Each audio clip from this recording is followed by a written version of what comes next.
Show you a little tech tip that I do to keep my visor from moving around. This is the Sweet Protection rocker helmet, and I want to kind of go over with you guys on how to install this visor. Some of you might not know, so I'm just going to show you in a quick video for you here. And by the way, it's not this one, it's this one. That's a rivet. That is what you want to do, and that is not a screw. That's just kind of like a dummy fuel plug right there. Sometimes I can get this out with my fingernail, but what it is, it's a small plug, and you can see how I've lifted it up there.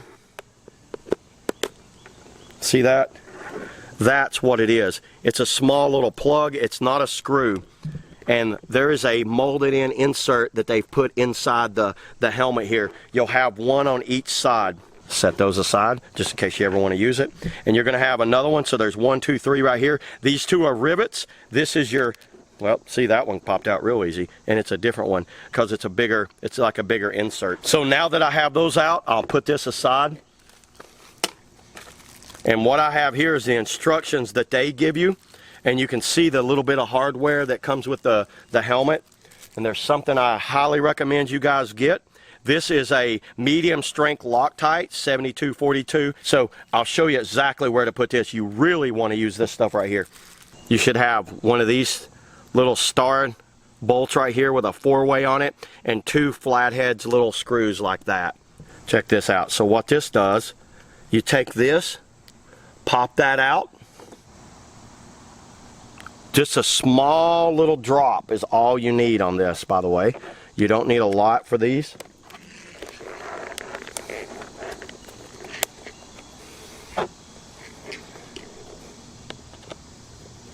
Make sure you don't cross thread it.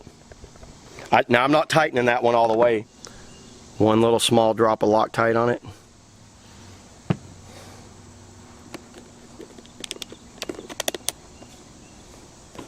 You don't want to drop these. They're extremely hard to find. Once again, I'm not tightening that down.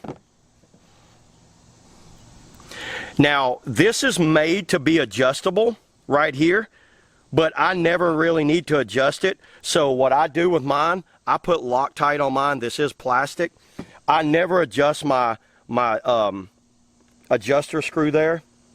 I just push mine all the way down. So check that out. Tighten that one up there. Now I'm going back, tightening that one up there. Remember, there is Loctite in these, so you don't have to go super tight. Do not cross thread these because you will spin out the insert, and if you spin out the insert, you are in trouble. You're putting those little things back in there and just calling it a day. You're going without a visor. And that's pretty much it. That's the install. Get your little rubber piece right there, and I'll pop that back down in there. You can see how it has those ridges on the side. This is always the hardest part, for me anyway. And there you go. So the biggest purpose for me for this this visor is when I'm going through a hydraulic or hole, I like the water to hit here and blow out through these things right here. That's the main function of this. And also, you know, it keeps the water, it keeps the sun out of your eyes, but the big thing is it keeps them white out when the water hits the front of the helmet. But you got to be careful because these will break if you jump in and water hits this away. You want to make sure you're always hitting that way and not this away. So yeah, that's all I got on the Sweet Protection rocker visor. So yeah, you guys leave in the comments below if you run the visor on your helmet. If not, tell me why, because I highly recommend the visor. But yeah, thanks a lot, everybody. I'll see you on the river.